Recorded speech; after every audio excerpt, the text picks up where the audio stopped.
इन लोगों ने पेशाब डाली है, ये कौन समाज के लोग थे? ये ब्राह्मण समाज के लोग थे। उन्होंने बोले कि रुक जाओ भाभी, तुम अपनी पेशाब करके लाओ। तो वो कोई पौवा पी पी करके डाला था उन लोगों ने। वही उसकी भाभी ने वो उठाया, वहां से पेशाब लेके आई।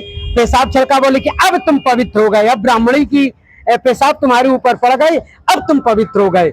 अब देखिए, हमारे इटावा डिस्ट्रिक्ट में गांव दादरपुर अहिरीपुर के पास एक घटना घटित हुई। ये शास्त्री जी लोग खड़े हैं, वहाँ ब्राह्मण समाज का गांव दादरपुर है, वहाँ भागवत पढ़ रहे थे। और जब भागवत में ये पता चला कि ये लोग यादव हैं, तो इनके साथ इनकी चोटियां काटी गई और इनके ऊपर जो परीक्षित बने थे, परीक्षिता, उन्होंने पेशाब इन लोगों के ऊपर छिड़की। बताया बहुत इन लोगों को मारा है। शास्त्री जी का चेहरा ये देख सकते हो, सूजा हुआ है। पूरे गांव समाज ने, ब्राह्मण बिरादरी के, क्योंकि ब्राह्मण समाज ने देखा कि ये यादव, और ब्राह्मण समाज ने कहा यादव एससी ओबीसी को किसी को गद्दी पर बैठने का कोई राइट नहीं है। तब जब ब्राह्मण समाज ने देखा कि ये लोग यादव है, तो पेशाब करके इनके ऊपर पेशाब से छिड़का गया। पैसा, इतनी बड़ी बेइज्जती की गई है कि मैं बता नहीं सकता हूँ। मैं कहूंगा शास्त्री जी पहले अपना नाम और पूरी घटना जो घटित हुई है देश के सामने रखें। सर, मेरा नाम मुकुटमणि शास्त्री जी है और असल्ला से मैं थाने के सामने रहता हूँ। पहले हमसे कथा बुक कराई और उसके बाद जब हम कथा कहने के लिए गए, हमारे साथ में और लोग भी गए, हमारे आचार्य जी भी गए। एक दिन हमने कथा कही 21 तारीख शनिवार। जब शाम को भोजन पाने के लिए गए तो उन्होंने कहा ये बताओ कौन बिरादरी की? मैंने कहा यादव। बोले तो तुमने पहले नहीं बताया? मैंने कि तुम पहले पूछते तो हम पहले बता देते। बोले तो यादव कथा नहीं कहता है, ब्राह्मण कथा कहता है। तो हमने ब्राह्मण से कथा कहलवा लो। बोले जो भी खर्चा होगा वो आपसे लगेगा। हमने कि कैसा? बोले जो ब्राह्मण आएगा उसका जो भी खर्चा होगा वो आपसे लगेगा। मैंने कहा बताओ। बोले 30,000 रुपए में हमने ब्राह्मण की व्यवस्था की है, आप 30,000 रुपए दो। हमने 30,000 तो नहीं मेरे पास। फिर बोले पैसे तो लगेंगे आपसे। तो मैंने 25,000 रुपए मंगाए। अपने ड्राइवर को हमने बुलाया, फोन किया रात के 3 बजे लगभग। तो ये हमारे पास आ गए 3:30 बजे। 15 किलोमीटर की दूरी है छल्ला से और दादरपुर की। तो जब रुपए लेके आए, रुपए हमने दे दिए। उसके बाद उन्होंने कहा अब इनको मारो। मारपीट की, पहले भी मारपीट की। उसके बाद उन्होंने एक जंजीर हमारी थी वो ले ली, एक अंगूठी ले ली, 3 अंगूठी हमारी वापस कर दी। एक आचार्य जी की अंगूठी सोने की थी वो भी ले ली और इनके 700 रुपए थे वो ले लिए। उसके बाद बोले ऐसे नहीं जाएंगे, अब इनकी चोटी काटो। फिर एक आया लड़का, उसने आकर के इनकी चोटी काटी। फिर मेरी आचार्य की चोटी, आपकी दोनों की चोटी काटी? हाँ, दोनों लोगों की चोटी काटी। बोले आज के बाद कथा नहीं कहोगे कहीं भी, याद रखना। तुम्हारा मुंह काला करते, लेकिन अब तुम जा रहे हो, दिन नहीं हो पाया, रात में निकल रहे हो। गाड़ी की हवा निकाल दी।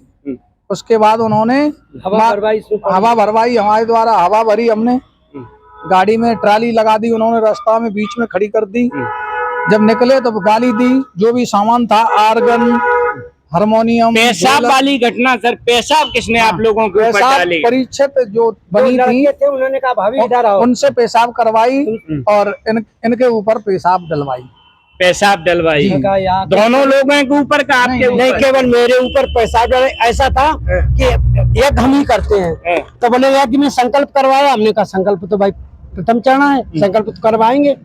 बोले संकल्प हुआ तो पैर भी छुड़वाया होगा, तू साला चमरा है। तो हमने कहा नहीं, हम यादव हैं भैया, चमार नहीं है, यादव हैं। तो बोले कि बनी आरडी कहाँ? तो हमने कहा आरडी तो हम लाए नहीं। बोले कैसे आएगी आरडी? तो हमने कहा अपने बेटे का नाम नंबर दिया हमने कहा बेटे के पास ये नंबर है। बोले ले हमें दो। तो जैसे नंबर डिजाइन किया तो उसमें लिख के आ गया राज यादव। हाँ, तो तू बनावटी यादव है और मतलब अपनी आरडी में रहा। तो हमने कहा हमारी चारों तरफ रिश्तेदारियां, तुम्हारे खतौरा में भी रिश्तेदारी हमारी है। हमने तो साजनपुर में, यही तुम्हारे रायपुरा रूपपुरा में बगल में हमारी बेटी भी आई है। यही आपके जो है गांव में ये साजनपुर में भी हमारी बहन बेटी सब भी आई है, बुआ भी आई है इस क्षेत्र में। हमने कहा हम यादव हैं, कानपुर के रहने वाले, लेकिन 20 साल हमको हो गई है रहते रहते। असल में हम यही विद्यालय चलाते थे। मोदी सरकार जब आई तो प्राइवेट स्कूलों को बंद करवा दिया। तब से फिर हम संस्कृताचार थे तो हम भागवत यज्ञ करने गए। अच्छा, ये जो जिन लोगों ने पेशाब डाली है, ये कौन समाज के लोग थे? ये ब्राह्मण समाज के लोग थे। उन्होंने बोले कि रुक जाओ भाभी, तुम अपनी पेशाब करके लाओ। तो वो कोई पौवा पी पी करके डाला था उन लोगों ने। वही उसकी भाभी ने वो उठाया, वहां से पेशाब लेके आई। पेशाब छलका, बोले कि अब तुम पवित्र हो गए, अब ब्राह्मणी की पेशाब तुम्हारे ऊपर पड़ गए, अब तुम पवित्र हो गए। अब हाँ, अब किसने कहा ये वहीं के लोगों ने कहा। अब ब्राह्मणी की पेशाब में इतनी तासीर होती है कि लोग पवित्र हो जाते हैं।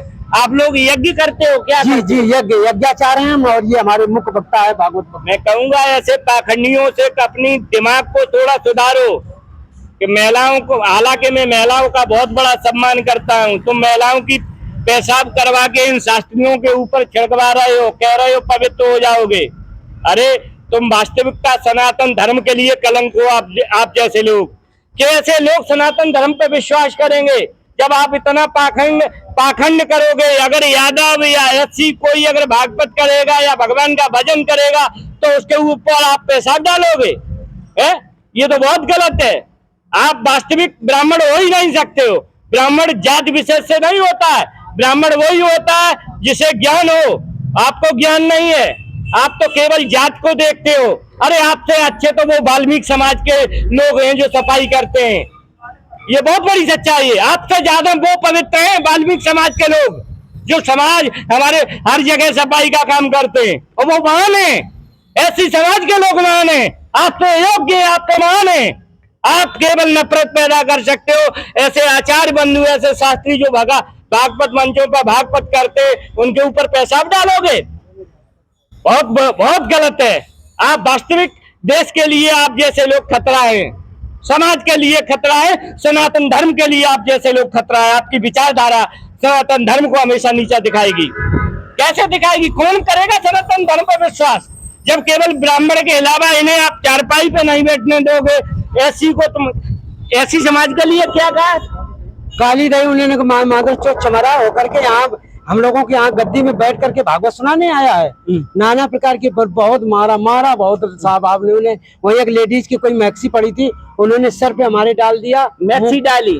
जी, कोई लेडीज की मैक्सी थी, वो सर पे डाल दी, मुंह बंद कर लिया, फिर लात घूसा मुक्का बहुत मारा। एक आदमी आया तो उसने कुल्हाड़ी लिया था। अच्छा, ये लोग शराब पिए? जी जी जी। आप कैसे ब्राह्मण हो? दारू पीते हो, शराब पीते हो? ब्राह्मण को तो शराब पीना नहीं चाहिए। ब्राह्मण तो ज्ञानी पुरुष होते हैं, उन्हें जाति चाहे वो यादव एसी को सबको बराबर मानते हैं। आप ब्राह्मण हो ही नहीं सकते। आप केवल एक तुच्छ बुद्धि के लोग हो, जिन लोगों ने दोनों शास्त्रियों की चोटी काटी, इनका तो शरीर गोंद दिया है। यज्ञपति, क्या आप यज्ञ करते हैं? यज्ञ करवाते हैं हमें। क्या शुभ नाम है आपका? हमारा संत सिंह यादव। कहाँ से हो सर? हम ऐसे रहने वाले कानपुर के हैं, लेकिन 20 साल हो गए इनको अचलदा रहते। अचलदा रहते? आप सर कहाँ रहते हो? हम रह रहे अभी अचल्ला, फिलहाल रहने वाले हमें जवाहरपुरा। अच्छा, महावीरन के पास, जो इटावा के पास जवाहरपुरा पड़ता है। हाँ जी। और रह रहे हम अचल्ला थाने के सामने। अचल्ला थाने के सामने रह रहे। मैं कहूँगा वरिष्ठ पुलिस अधीक्षक और जिलाधिकारी इटावा से कैसे लोगों के खिलाफ कानूनी कार्रवाई होना चाहिए।